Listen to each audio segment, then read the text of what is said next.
crowd. What a beautiful crowd. Thank you. Thank you. Wow. That's a lot of people, Phoenix. That's a lot of people. Thank you very much. Thank you.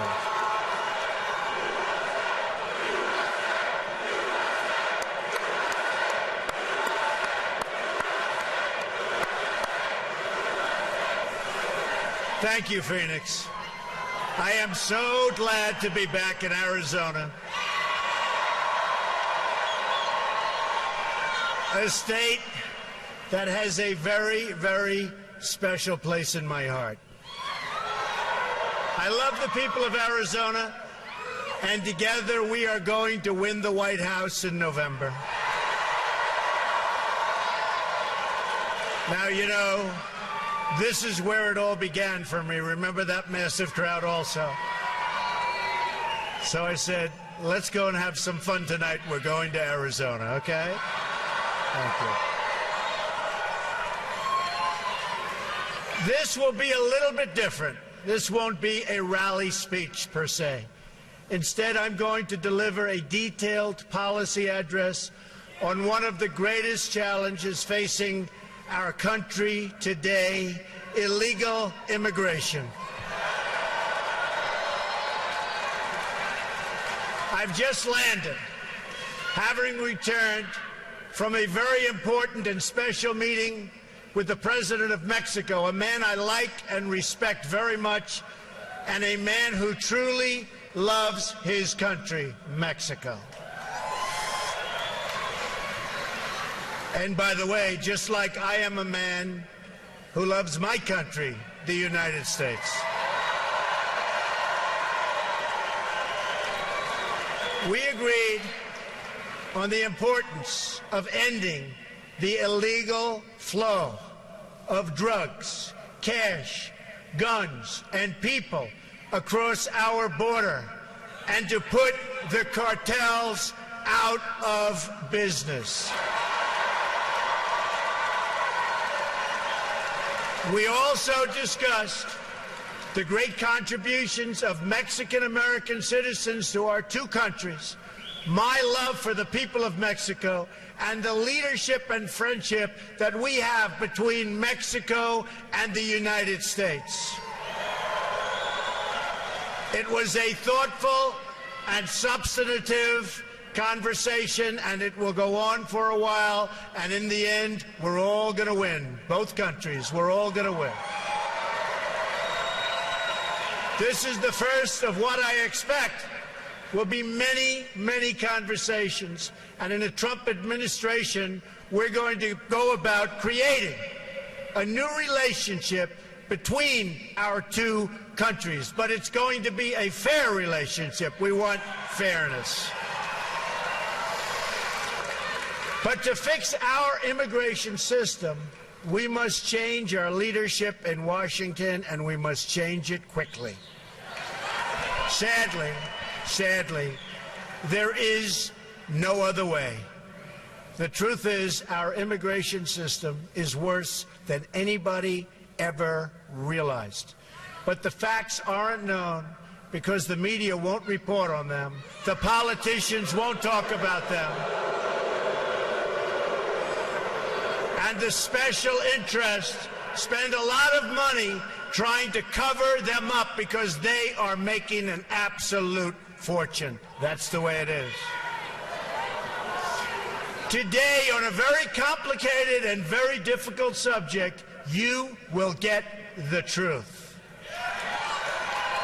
The fundamental problem with the immigration system in our country is that it serves the needs of wealthy donors, political activists, and powerful politicians. It's all you can do. Thank you. Thank you. Let me tell you who it does not serve. It does not serve you, the American people. Doesn't serve you. When politicians talk about immigration reform, they usually mean the following: amnesty, open borders, lower wages. Immigration reform should mean something else entirely. It should mean improvements to our laws and policies to make life better for American citizens.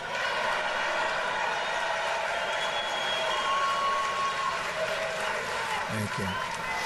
But if we're going to make our immigration system work, then we have to be prepared to talk honestly and without fear about these important and very sensitive issues. For instance, we have to listen to the concerns that working people, our forgotten working people, have over the record pace of immigration and its impact on their jobs, wages, housing, schools, tax bills, and general living conditions. These are valid concerns expressed by decent and patriotic citizens from all backgrounds, all over. We also have to be honest about the fact that not everyone who seeks to join our country will be able to successfully assimilate. Sometimes it's just not going to work out. It's our right as a sovereign nation to choose immigrants that we think are the likeliest to thrive and flourish and love us.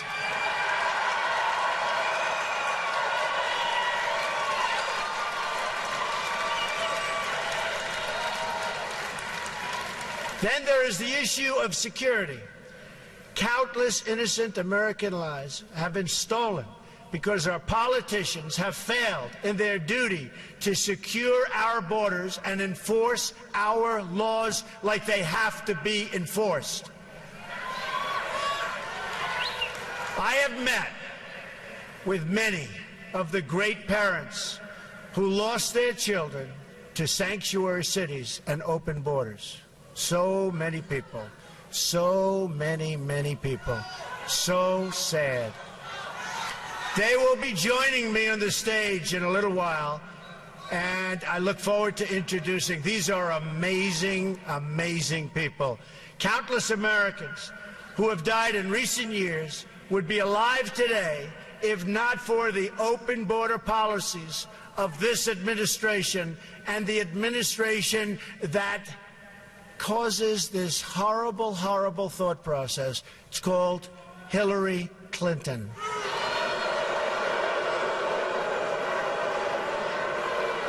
This includes incredible Americans like 21-year-old Sarah Root. The man who killed her arrived at the border, entered federal custody, and then was released into the U.S., think of it, into the U.S. community under the policies of the White House, Barack Obama, and Hillary Clinton. Weak policies. Weak and foolish policies. He was released again after the crime, and now he's out there at large. Sarah had graduated from college with a 4.0, top student in her class, one day before her death. Also among the victims of the Obama-Clinton open border policy was Grant Rohnbeck, a 21-year-old convenience store clerk and a really good guy from Mesa, Arizona. A lot of you have known about Grant. He was murdered by an illegal immigrant gang member previously convicted of burglary, who had also been released from federal custody, and they knew it was going to happen again. Another victim is Kate Steinle, gunned down in the sanctuary city of San Francisco by an illegal immigrant deported 5 previous times, and they knew he was no good. Then there is the case of 90-year-old Earl Olander, who was brutally beaten and left to bleed to death in his home, 90 years old and defenseless. The perpetrators were illegal immigrants with criminal records a mile long who did not meet Obama administration standards for removal. And they knew it was going to happen. In California, a 64-year-old Air Force veteran, a great woman according to everybody that knew her, Marilyn Ferris, was sexually assaulted and beaten to death with a hammer. Her killer had been arrested on multiple occasions, but was never, ever deported, despite the fact that everybody wanted him out. A 2011 report from the Government Accountability Office found that illegal immigrants and other non-citizens in our prisons and jails together had around 25,000 homicide arrests to their names. 25,000. On top of that, illegal immigration costs our country more than $113 billion a year. And this is what we get. For the money we are going to spend on illegal immigration over the next 10 years, we could provide 1 million at-risk students with a school voucher, which so many people are wanting. While there are many illegal immigrants in our country who are good people, many, this doesn't change the fact that most illegal immigrants are lower-skilled workers with less education who compete directly against vulnerable American workers, and that these illegal workers draw much more out from the system than they can ever possibly pay back. And they're hurting a lot of our people that cannot get jobs under any circumstances. But these facts are never reported. Instead, the media and my opponent discuss one thing and only one thing: the needs of people living here illegally. In many cases, by the way, they're treated better than our vets.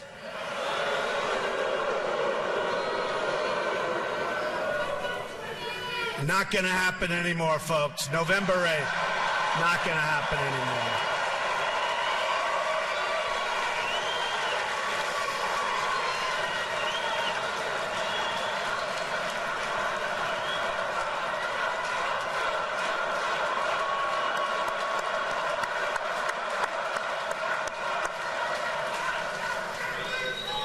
The truth is, the central issue is not the needs of the 11 million illegal immigrants, or however many there may be. And honestly, we've been hearing that number for years. It's always 11 million. Our government has no idea. It could be 3 million, it could be 30 million. They have no idea what the number is. Frankly, our government has no idea what they're doing on many, many fronts, folks. But whatever the number, that's never really been the central issue.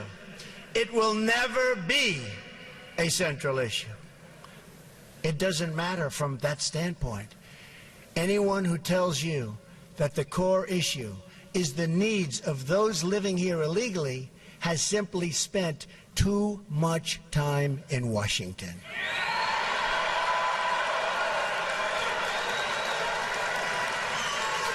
Only the out-of-touch media elites think the biggest problem facing American society, and you know this, this is what they talk about, facing American society today, is that there are 11 million illegal immigrants who don't have legal status.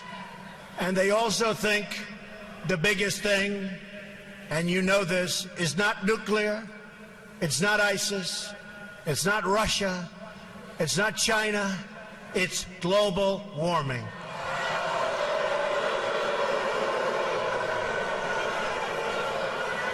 To all the politicians, donors, and special interests, hear these words from me and all of you today. There is only one core issue in the immigration debate, And that issue is the well-being of the American people.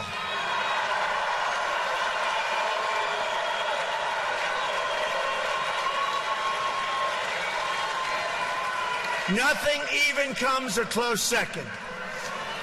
Hillary Clinton, for instance, talks constantly about her fears that families will be separated. But she's not talking about the American families who have been permanently separated from their loved ones because of a preventable homicide, because of a preventable death, because of murder. No, she's only talking about families who come here in violation of the law. We will treat everyone living or residing in our country with great dignity. So important. We will be fair, just, and compassionate to all. But our greatest compassion must be for our American citizens.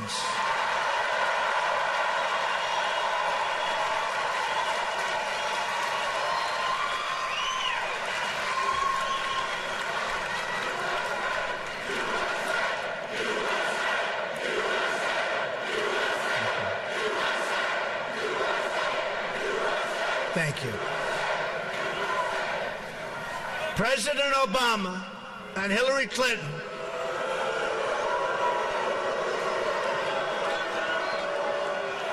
have engaged in gross dereliction of duty by surrendering the safety of the American people to open borders. And you know it better than anybody right here in Arizona. You know it. President Obama and Hillary Clinton support sanctuary cities. They support catch and release on the border. They support visa overstays. They support the release of dangerous criminals from detention. And they support unconstitutional executive amnesty. Hillary Clinton has pledged amnesty in her first 100 days, and her plan will provide Obamacare, Social Security, and Medicare for illegal immigrants, breaking the federal budget. On top of that, she promises uncontrolled, low-skilled immigration that continues to reduce jobs and wages for American workers, and especially for African American and Hispanic workers within our country, our citizens.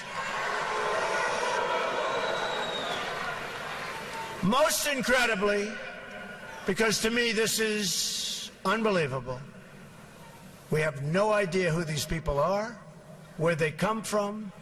I always say, Trojan horse, watch what's going to happen, folks. It's not going to be pretty. This includes her plan to bring in 620,000 new refugees from Syria and that region over a short period of time. And even yesterday, when you were watching the news, you saw thousands and thousands of people coming in from Syria. What is wrong with our politicians, our leaders, if we can call them that? What the hell are we doing?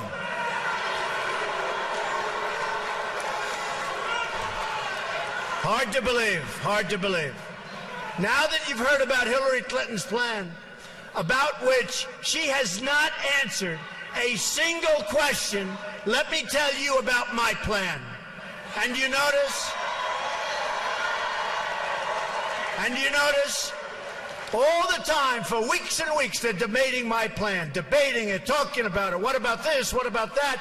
They never even mention her plan on immigration because she doesn't want to get into the quagmire. It's a tough one. She doesn't know what she's doing except open borders and let everybody come in and destroy our country, by the way. While Hillary Clinton meets only with donors and lobbyists, my plan was crafted with the input from federal immigration officers, very great people, among the top immigration experts anywhere in this country who represent workers, not corporations. Very important to us. I also worked with lawmakers who've led on this issue on behalf of American citizens for many years. And most importantly, I've met with the people directly impacted by these policies. So important. Number one, are you ready? Are you ready? We will build a great wall along the southern border.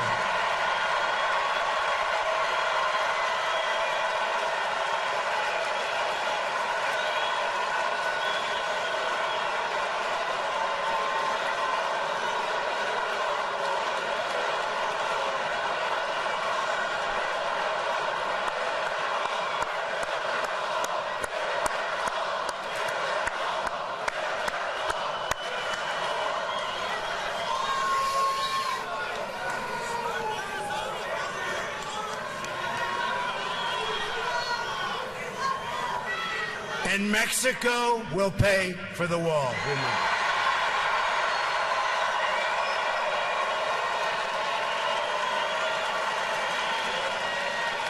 100%.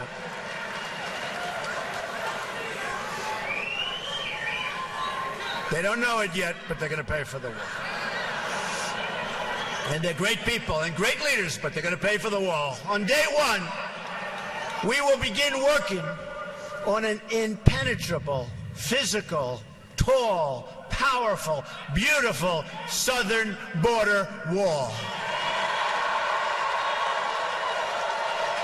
We will use the best technology, including above and below ground sensors, that's the tunnels. Remember that, above and below. Above and below ground sensors, towers, aerial surveillance, and manpower to supplement the wall, find and dislocate tunnels, and keep out criminal cartels. And Mexico, you know that, will work with us. I really believe it. Mexico will work with us. I absolutely believe it. And especially after meeting with their wonderful, wonderful president today, I really believe they want to solve this problem along with us, and I'm sure they will. Number two, we are going to end catch and release. We catch them, oh, go ahead. We catch them, go ahead. Under my administration, anyone who illegally crosses the border will be detained until they are removed out of our country and back to the country from which they came.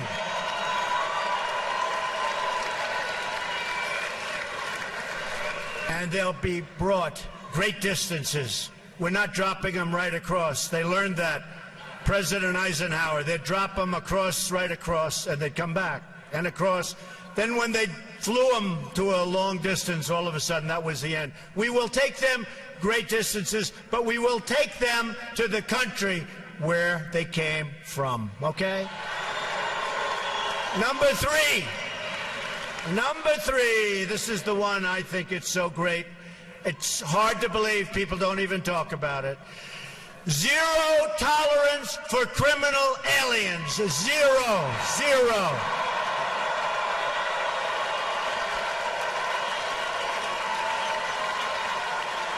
Zero. They don't come in here. They don't come in here. According to federal data, there are at least 2 million, think of it, criminal aliens now inside of our country. 2 million people, criminal aliens. We will begin moving them out day one, as soon as I take office, day one, in joint operation with local, state, and federal law enforcement. Now, just so you understand, the police, who we all respect, say hello to the police. Boy, they don't get the credit they deserve, I can tell you. They're great people. But the police and law enforcement, they know who these people are. They live with these people. They get mocked by these people. They can't do anything about these people, and they want to. They know who these people are. Day one, my first hour in office, those people are gone.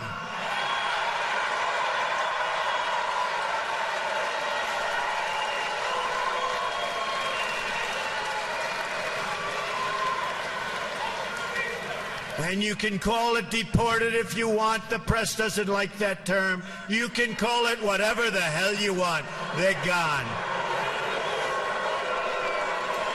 Beyond the 2 million. And there are vast numbers of additional criminal, illegal immigrants who have fled. But their days have run out in this country.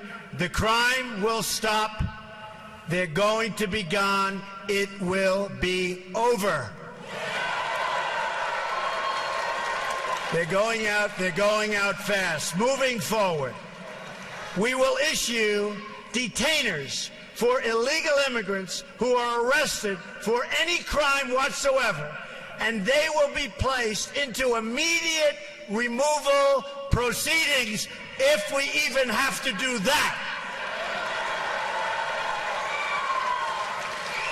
We will terminate the Obama administration's deadly, and it is deadly, non-enforcement policies that allow thousands of criminal aliens to freely roam our streets, walk around, do whatever they want to do, crime all over the place. That's over. That's over, folks. That's over. Since 2013 alone, the Obama administration has allowed 300,000 criminal aliens to return back into United States communities. These are individuals encountered or identified by ICE, but who were not detained or processed for deportation, because it wouldn't have been politically correct. My plan also includes cooperating closely with local jurisdictions to remove criminal aliens immediately. We will restore the highly successful Secure Communities program, good program.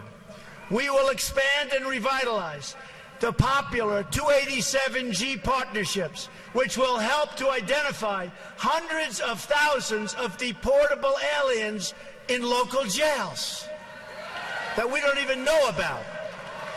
Both of these programs have been recklessly gutted by this administration, and those were programs that worked. This is yet one more area where we are headed in a totally opposite direction. There's no common sense, there's no brain power in our administration by our leader or our leaders. None, none, none. On my first day in office, I am also going to ask Congress to pass Kate's Law, named for Kate Steinle,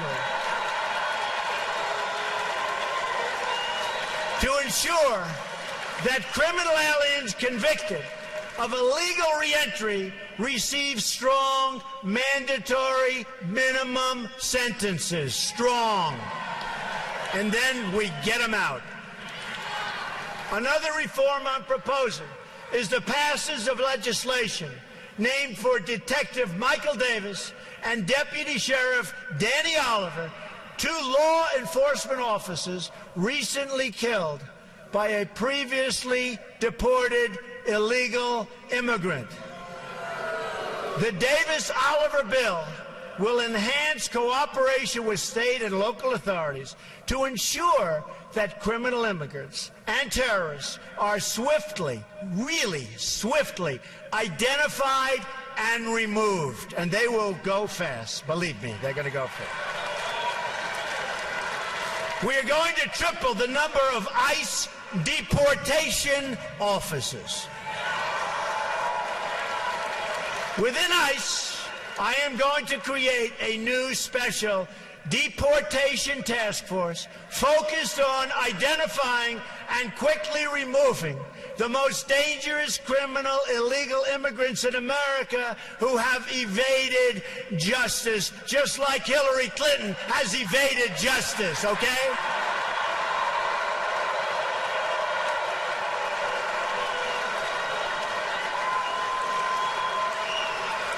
Maybe they'll be able to deport her.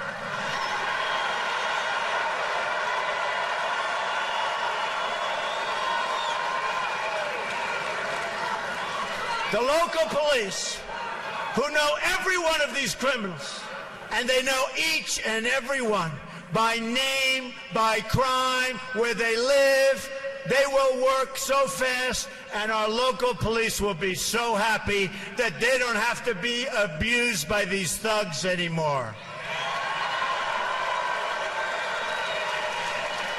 There's no great mystery to it. They've put up with it for years, and now finally, we will turn the tables, and law enforcement and our police will be allowed to clear up this dangerous and threatening mess.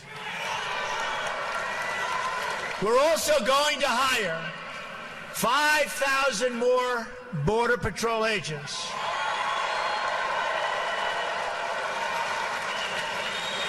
Who gave me their endorsement. 16,500 gave me their endorsement. And put more of them on the border instead of behind desks, which is good. We will expand the number of Border Patrol stations significantly. I've had a chance to spend time with these incredible law enforcement officers, and I want to take a moment to thank them. What they do is incredible.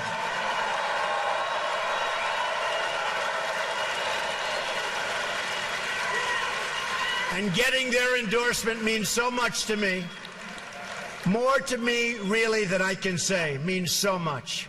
First time they've ever endorsed a presidential candidate. Number 4, block funding for sanctuary cities. We blocked the funding. No more funding. We will end the sanctuary cities that have resulted in so many needless deaths. Cities that refuse to cooperate with federal authorities will not receive taxpayer dollars, and we will work with Congress to pass legislation to protect those jurisdictions that do assist federal authorities. Number 5.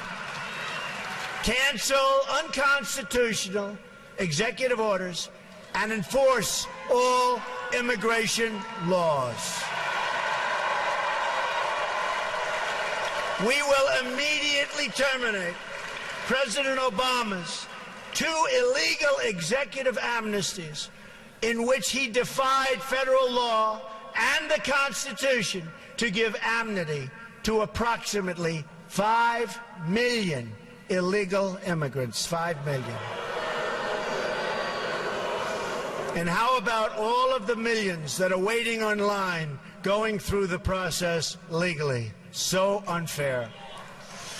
Hillary Clinton has pledged to keep both of these illegal amnesty programs, including the 2014 amnesty, which has been blocked by the United States Supreme Court. Great.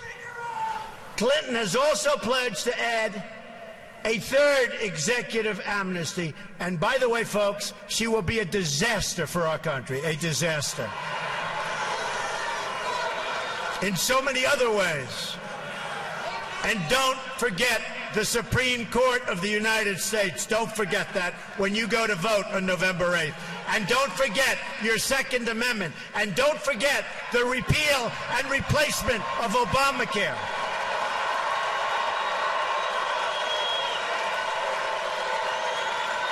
And don't forget building up our depleted military. And don't forget taking care of our vets. Don't forget our vets. They have been forgotten. Clinton's plan would trigger a constitutional crisis unlike almost anything we have ever seen before. In effect, she would be abolishing the lawmaking powers of Congress in order to write her own laws from the Oval Office. And you see what bad judgment she has. She has seriously bad judgment. Can you imagine? In a Trump administration, all immigration laws will be enforced. As with any law enforcement activity, we will set priorities. But unlike this administration, no one will be immune or exempt from enforcement. And ICE and Border Patrol officers will be allowed to do their jobs the way their jobs are supposed to be done.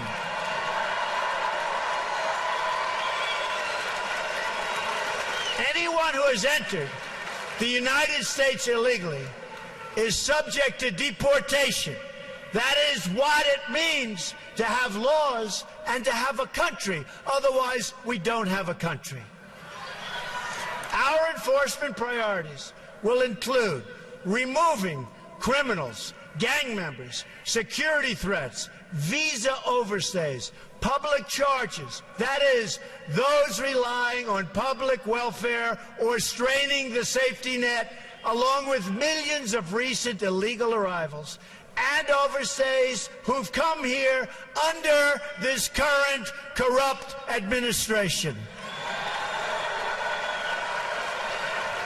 Number 6, we are going to suspend the issuance of visas to any place where adequate screening cannot occur. According to data provided by the Senate Subcommittee on Immigration and the National Interest, between 9/11 and the end of 2014, at least 380 foreign-born individuals were convicted in terror cases inside the United States. And even right now, the largest number of people are under investigation for exactly this that we've ever had in the history of our country. Our country is a mess. We don't even know what to look for anymore, folks. Our country has to straighten out, and we have to straighten out fast. The number is likely higher, but the administration refuses to provide this information even to Congress. As soon as I enter office, I am going to ask the Department of State, which has been brutalized by Hillary Clinton, brutalized,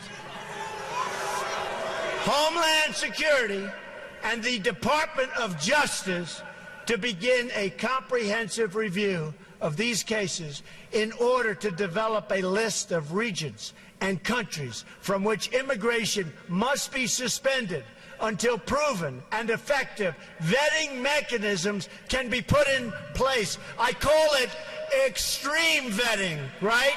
Extreme vetting. I want extreme. It's going to be so tough.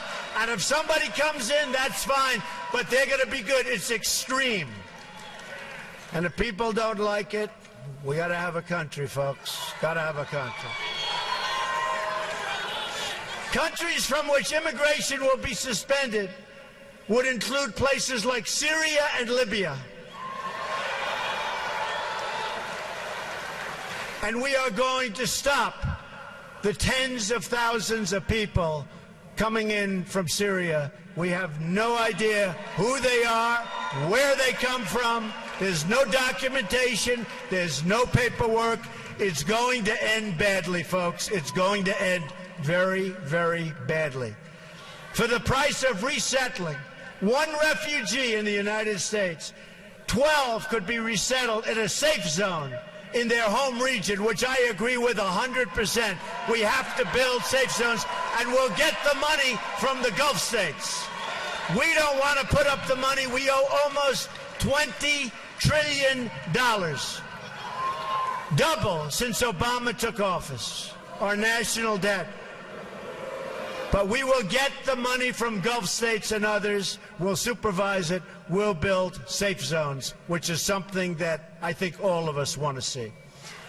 Another reform involves new screening tests for all applicants that include, and this is so important, especially if you get the right people, and we will get the right people, an ideological certification to make sure that those we are admitting to our country share our values and love our people.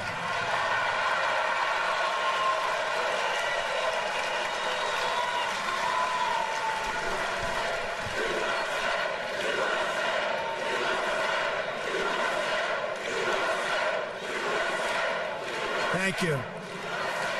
We're very proud of our country, aren't we? Really? With all it's going through, we're very proud of our country. For instance, in the last 5 years, we've admitted nearly 100,000 immigrants from Iraq and Afghanistan. In these two countries, according to Pew Research, a majority of residents say that the barbaric practice of honor killings against women are often or sometimes justified. That's what they say. That's what they say. They're justified, right? And we're admitting them to our country. Applicants will be asked for their views about honor killings, about respect for women and gays and minorities, attitudes on radical Islam, which our president refuses to say, and many other topics as part of this vetting procedure. And if we have the right people doing it, believe me, very, very few will slip through the cracks. Hopefully none. Number 7, we will ensure that other countries take their people back when we order them deported. There are at least 23 countries that refuse to take their people back after they've been ordered to leave the United States, including large numbers of violent criminals. They won't take them back, so we say, okay, we'll keep them. Not going to happen with me, folks. Not going to happen with me.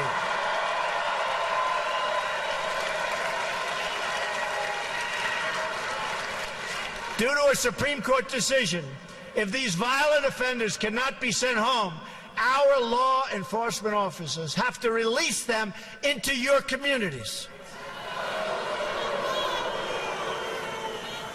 And by the way, the results are horrific, horrific. There are often terrible consequences, such as Casey Chadwick's tragic death in Connecticut just last year. Yet, despite the existence of a law that commands the Secretary of State to stop issuing visas to these countries, Secretary Hillary Clinton ignored this law and refused to use this powerful tool to bring nations into compliance, and they would comply if we would act properly. In other words, if we had leaders that knew what they were doing, which we don't.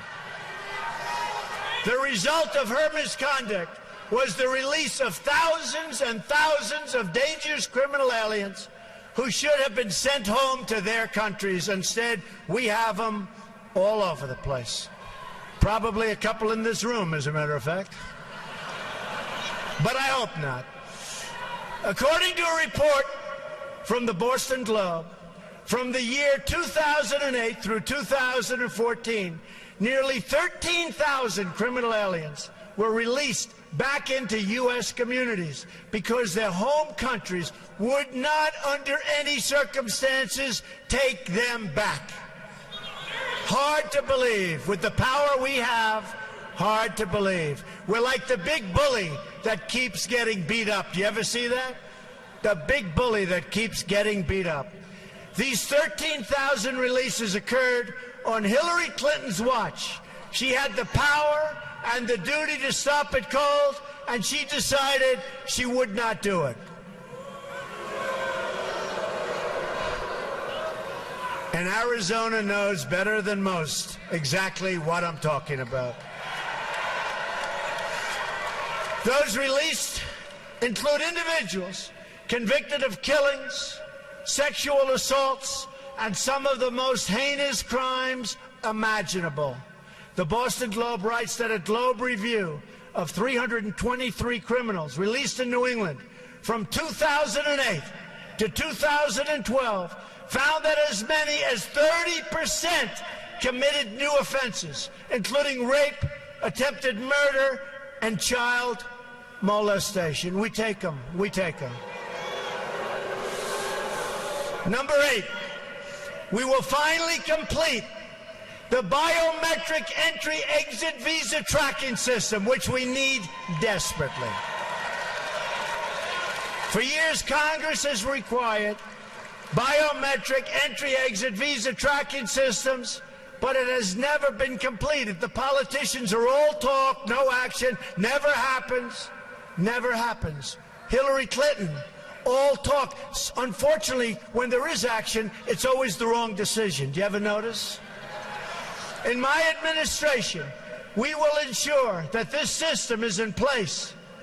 And I will tell you, it will be on land, it will be on sea, it will be in air. We will have a proper tracking system.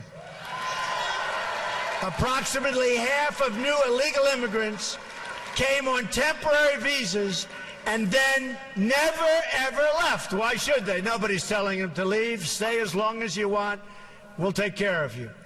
Beyond violating our laws, visa overstays pose, and they really are a big problem, pose a substantial threat to national security.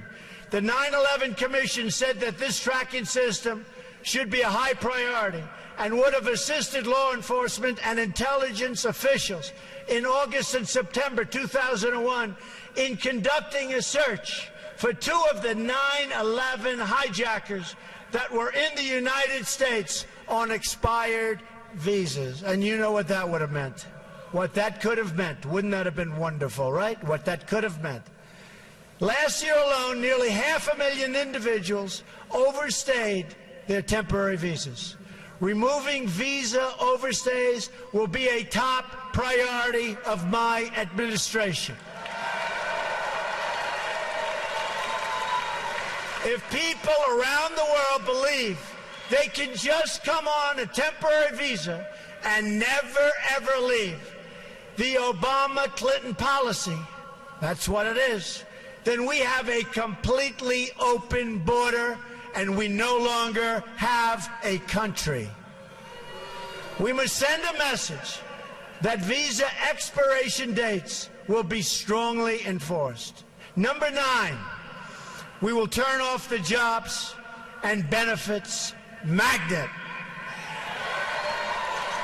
We will ensure that E-Verify is used to the fullest extent possible under existing law, and we will work with Congress to strengthen and expand its use across the country. Immigration law doesn't exist for the purpose of keeping criminals out. It exists to protect all aspects of American life: the work site, the welfare office, the education system, and everything else. That is why immigration limits are established in the first place. If we only enforce the laws against crime, then we have an open border to the entire world. We will enforce all of our immigration laws.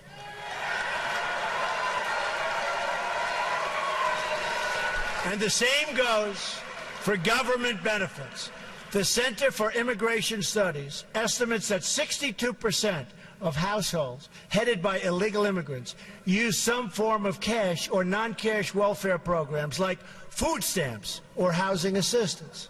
Tremendous costs, by the way, to our country, tremendous costs. This directly violates the federal public charge law designed to protect the United States Treasury. Those who abuse our welfare system will be priorities for immediate removal.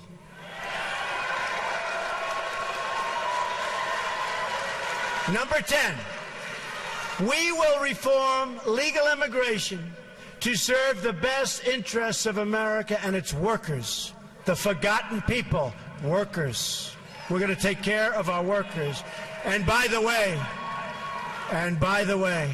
we're going to make great trade deals. We're going to renegotiate trade deals. We're going to bring our jobs back home. We're going to bring our jobs back home. We have the most incompetently worked trade deals ever negotiated probably in the history of the world. And that starts with NAFTA. And now they want to go TPP, one of the great disasters. We're going to bring our jobs back home. And if companies want to leave Arizona, and if they want to leave other states, there's going to be a lot of trouble for them. It's not going to be so easy. There will be consequence. Remember that. There will be consequence. They're not going to be leaving, go to another country, make the product, sell it into the United States, and all we end up with is no taxes and total unemployment. It's not going to happen. There will be consequences. We've admitted 59 million immigrants to the United States between 1965 and 2015. Many of these arrivals have greatly enriched our country, so true. But we now have an obligation to them and to their children to control future immigration, as we have following, if you think, previous immigration waves. We've had some big waves. And tremendously positive things have happened. Incredible things have happened. To ensure assimilation, we want to ensure that it works. Assimilation, an important word. Integration and upward mobility.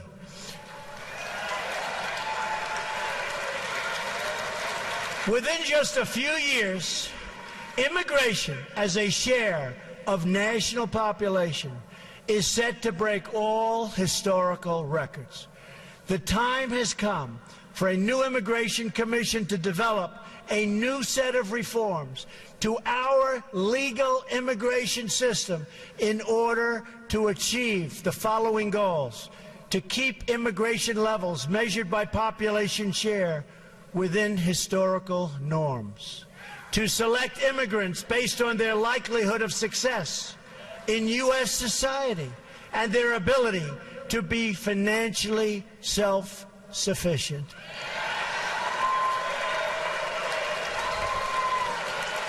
We take anybody. Come on in, anybody. Just come on in. Not anymore. You know, folks, it's called a two-way street. It is a two-way street, right?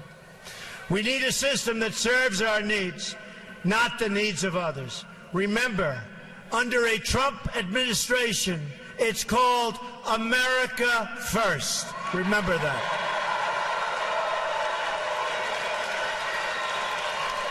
To choose immigrants based on merit, skill, and proficiency. Doesn't that sound nice? And to establish new immigration controls, to boost wages, and to ensure that open jobs are offered to American workers first, and that, in particular, African American and Latino workers who are being shut out in this process so unfairly.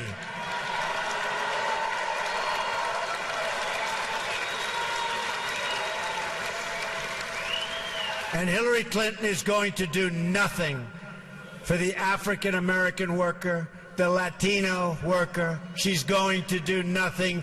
Give me your vote, she says, on November 8th. And then she'll say, so long, see you in 4 years. That's what it is. She is going to do nothing. And just look at the past. She's done nothing. She's been there for 35 years. She's done nothing. And I say, what do you have to lose? Choose me. Watch how good we're going to do together. Watch. You watch. We want people to come into our country, but they have to come into our country legally and properly vetted and in a manner that serves the national interest. We've been living under outdated immigration rules from decades ago. They're decades and decades old. To avoid this happening in the future, I believe we should sunset our visa laws so that Congress is forced to periodically revise and revisit them to bring them up to date. They're archaic, they're ancient. We wouldn't put our entire federal budget on autopilot for decades, so why should we do the same for the very, very complex subject of immigration? So let's now talk about the big picture. These 10 steps, if rigorously followed and enforced, will accomplish more in a matter of months than our politicians have accomplished on this issue in the last 50 years. It's what's going to happen, folks. Because I am proudly not a politician, because I am not beholden to any special interest, I've spent a lot of money on my campaign, I'll tell you. I write those checks. Nobody owns Trump. I will get this done for you and for your family. We'll do it right. You'll be proud of our country again. We'll do it right. We will accomplish all of the steps outlined above. And when we do, peace and law and justice and prosperity will prevail. Crime will go down. Border crossings will plummet. Gangs will disappear, and the gangs are all over the place. And welfare use will decrease. We will have a peace dividend to spend on rebuilding America, beginning with our American inner cities. We're going to rebuild them for once and for all. For those here illegally today who are seeking legal status, they will have one route and one route only: to return home and apply for re-entry like everybody else under the rules of the new legal immigration system that I have outlined above. Those who have left to seek entry, thank you.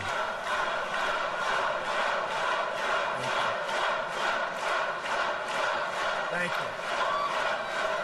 Thank you. Those who have left to seek entry under this new system, and it will be an efficient system, will not be awarded surplus visas, but will have to apply for entry under the immigration caps or limits that will be established in the future. We will break the cycle of amnesty and illegal immigration. We will break the cycle. There will be no amnesty. Our message to the world will be this: you cannot obtain legal status or become a citizen of the United States by illegally entering our country. Can't do it.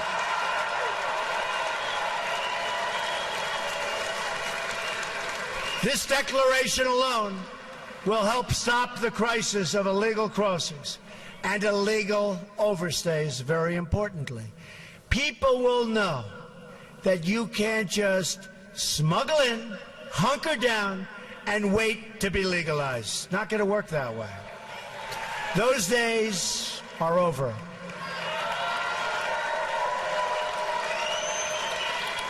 Importantly, in several years, when we have accomplished all of our enforcement and deportation goals and truly ended illegal immigration for good, including the construction of a great wall which we will have built in record time and at a reasonable cost, which you never hear from the government, and the establishment of our new lawful immigration system, then and only then will we be in a position to consider the appropriate disposition of those individuals who remain. That discussion can take place only in an atmosphere in which illegal immigration is a memory of the past, no longer with us, allowing us to weigh the different options available based on the new circumstances at the time.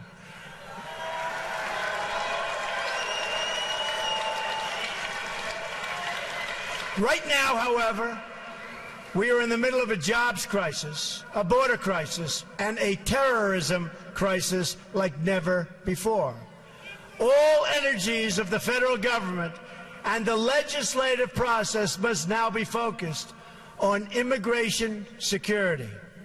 That is the only conversation we should be having at this time. Immigration security. Cut it off. Whether it's dangerous materials being smuggled across the border, terrorists entering on visas, or Americans losing their jobs to foreign workers. These are the problems we must now focus on fixing, and the media needs to begin demanding to hear Hillary Clinton's answer on how her policies will affect Americans and their security.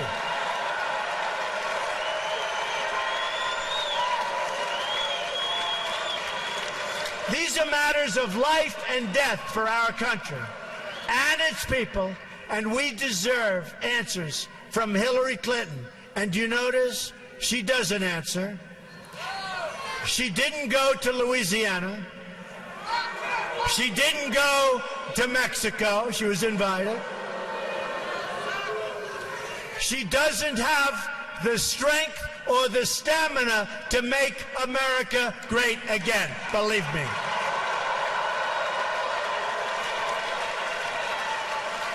What we do know, despite the lack of media curiosity, is that Hillary Clinton promises a radical amnesty combined with a radical reduction in immigration enforcement. Just ask the Border Patrol about Hillary Clinton. You won't like what you're hearing. The result will be millions more illegal immigrants, thousands of more violent, horrible crimes, and total chaos and lawlessness. That's what's going to happen as sure as you're standing there. This election, and I believe this, is our last chance to secure the border, stop illegal immigration, and reform our laws to make your life better. I really believe this is it. This is our last time. November 8th. November 8th. You got to get out and vote on November 8th. It's our last chance. It's our last chance. And that includes Supreme Court justices and Second Amendment. Remember that. So I want to remind everyone what we're fighting for and who we are fighting for. I am going to ask, these are really special people that I've gotten to know. I'm going to ask all of the angel moms to come join me on the stage right now. These are amazing women.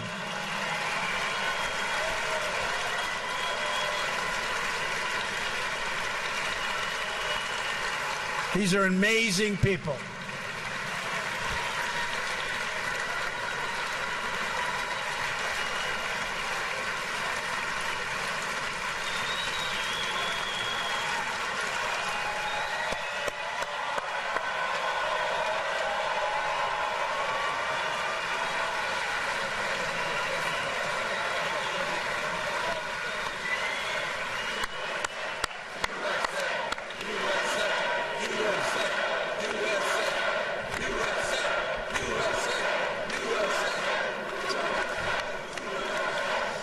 I've become friends with so many, but Jamil Shaw, incredible guy, lost his son so violently. Say just a few words about your child. My son, Ronald da Silva, was murdered April 27, 2002 by an illegal alien who had been previously deported. And what makes me so outrageous is that we came here legally. Thank you, Mr. Trump. I totally support you. You have my vote. Thank you. Thank you. Thank you. God bless you. You know what? Name your child and come right by. Go ahead. Laura Wilkerson, and my son was Joshua Wilkerson. He was murdered by an illegal in 2010, and I personally support Mr. Trump for our next president. My name is Ruth Johnston Martin. My husband was shot by an illegal alien. He fought the good fight, but he took his last breath in 2002, and I support this man who is going to change this country for the better. God bless you.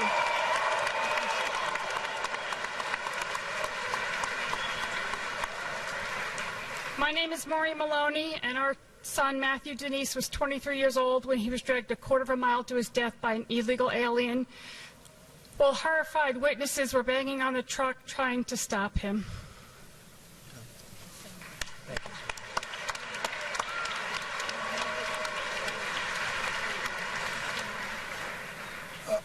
Our son Matthew Denise, if Donald Trump were president in 2011, our son Matthew Denise and other Americans would be alive today.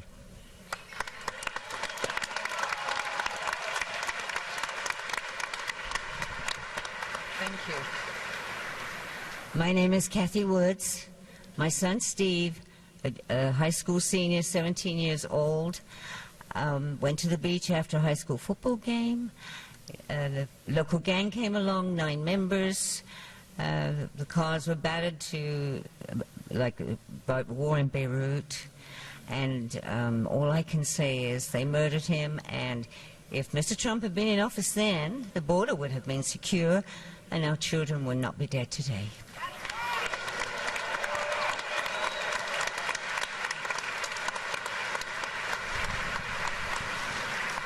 Hi, my name is Brenda Sparks, and my son is named Eric Zepeda. He was raised by a legal immigrant from Honduras, only to be murdered by an illegal in 2011. His murderer never did a second in handcuffs or jail. Got away with killing an American. So I'm voting for Trump. And by the way, so is my mother.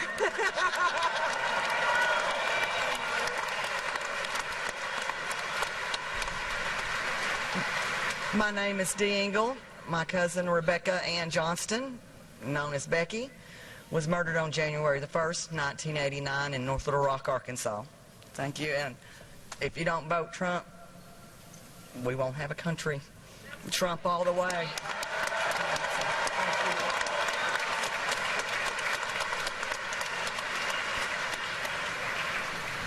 I'm Shannon Estes, and my daughter Shaylee Estes, 22 years old, was murdered here in Phoenix last July 24th by a Russian who overstayed his visa. And vote Trump.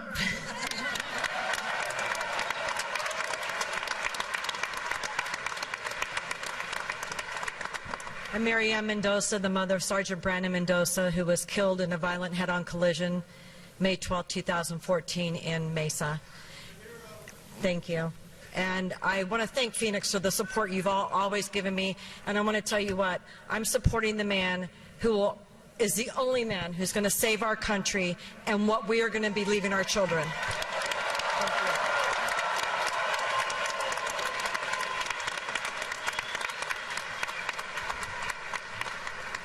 I'm Steve Ronnebeck, father of Grant Ronnebeck, 21 years old, killed January 22nd, 2015 by an illegal immigrant who shot him in the face. I truly believe that Mr. Trump is going to change things. He's going to fight for my family, and he's going to fight for America.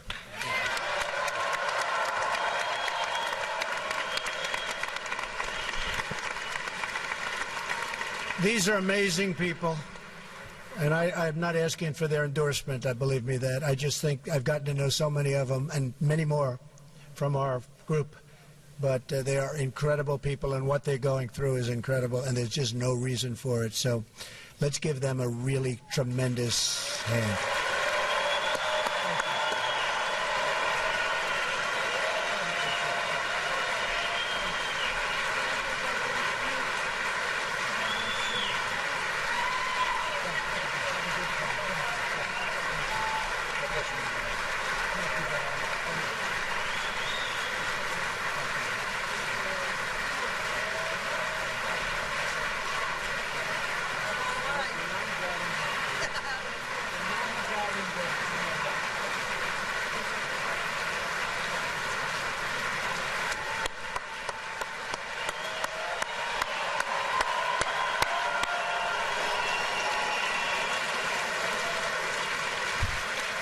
That's tough stuff, I will tell you. That is tough stuff. Incredible people. So now is the time for these voices to be heard. Now is the time for the media to begin asking questions on their behalf. Now is the time for all of us as one country, Democrat, Republican, liberal, conservative, to band together to deliver justice and safety and security for all Americans. Let's fix this horrible, horrible problem. It can be fixed quickly. Let's secure our border. Let's stop the drugs and the crime from pouring into our country. Let's protect our Social Security and Medicare. Let's get unemployed Americans off the welfare and back to work in their own country. This has been an incredible evening. We're going to remember this evening. November 8th, we have to get everybody. This is such an important state. November 8th, we have to get everybody to go out and vote. We're going to bring... Thank you. Thank you. We're going to take our country back, folks. This is a movement. We're going to take our country back. Thank you.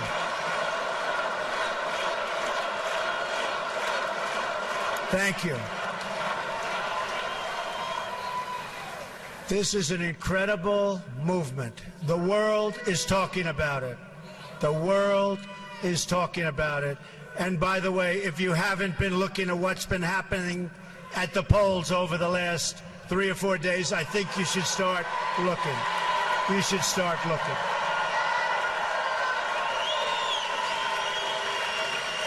Together we can save American lives, American jobs, and American futures. Together, we can save America itself. Join me in this mission. We're going to make America great again. Thank you. I love you. Thank you. God bless you, everybody. God bless you. God bless you. Thank you.